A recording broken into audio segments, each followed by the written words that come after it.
In my district, in the Northern Marianas, many were excited when in January of 2009, it was 11 o'clock in the morning, when President Bush used his powers under the Antiquities Act to declare the Marianas Transnational Monument. My governor had his picture taken, hugging the president with one of the biggest smiles on his face. And we continue to be hopeful that the monument designation will bring economic, cultural, and economic benefits to our islands. And this is why I have been working with my governor, my local legislators, key stakeholders, and activists to have the Marianas Transnational Monument declared a national marine sanctuary. So today I am pleased to announce that the National Oceanic Atmospheric Administration has placed the monument on its sanctuary inventory list. This is the first step in the process, and hopefully NOAA will soon commence the full public participatory process required to determine sanctuary determination under the National Marine Sanctuary Act.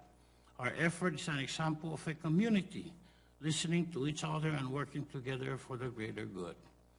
The law is clear that designation of marine monuments is a completely appropriate use of the Antiquities Act, and the science is clear that protecting key species of marine ecosystems from all extractive industries make our fisheries healthier and more productive.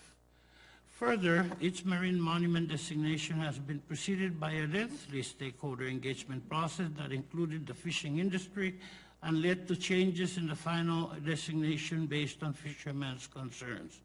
And landings data show that very little of the industry's catches were coming from the areas that are now monuments. Indeed, the Hawaii Longline Fleet, a critic of the monuments, lands only about 5% of its fish from those waters and still meets its quotas by fishing elsewhere. Last year, the fleet reached the limits of its allowable catch of big-eye tuna by July. We should be embracing marine monuments rather than opposing them, and we should not allow regional fishery management councils, including the Western Pacific Council, to have veto power over fishing rules in monuments and sanctuaries designed to conserve all marine species and habitats, not just fish. Westpac, in particular, has fought against every major marine conservation initiative in recent memory, including legislation to end the gruesome practice of shark finning and regulations designed to protect threatened and endangered species of sea turtles, marine mammals, and seabirds. The executive director of Westpac, a federal employee, has gone so far as to lead a petition to remove endangered species protections for the green sea turtle, and more recently has attempted to recruit other council members and staff from around the country to join her in lobbying the Trump administration to abolish marine monuments. These activities are inappropriate at the very least and show that Westpac supports the fishing industry at the expense of marine conservation that benefits all Americans. So instead of blaming monuments for problems that do not exist, Westpac should focus on addressing the serious allegations of labor abuses and human trafficking aboard Hawaii-based longliners and rebuilding the numerous reef fish stocks that NOAA recently showed are overfished. I don't have very much time, Mr. Homeland, but could I please get a yes or no answer from you?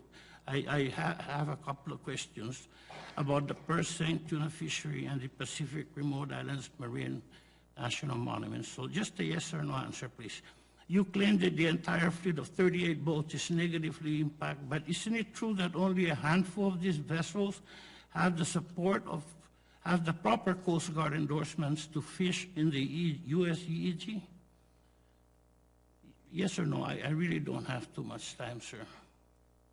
Yes, only half the boats are allowed to fish in the EEZ. Thank you. Data submitted to NOAA from logbooks about U.S. tuna purse seine vessels show that only a small fraction of their catch was coming from the areas that now comprise the Pacific Marine National Monument. Do you believe that vessels you represent are submitting false data to fisheries regulators? Yes, sir. Thank you. Thank you. Thank you, Mr. Holman. I appreciate your answers. Chair Mr. recognizes. Chairman, if I may ask unanimous consent to submit records, this for the records. Without objection. Thank you, sir. Thank you, Mr. Chairman.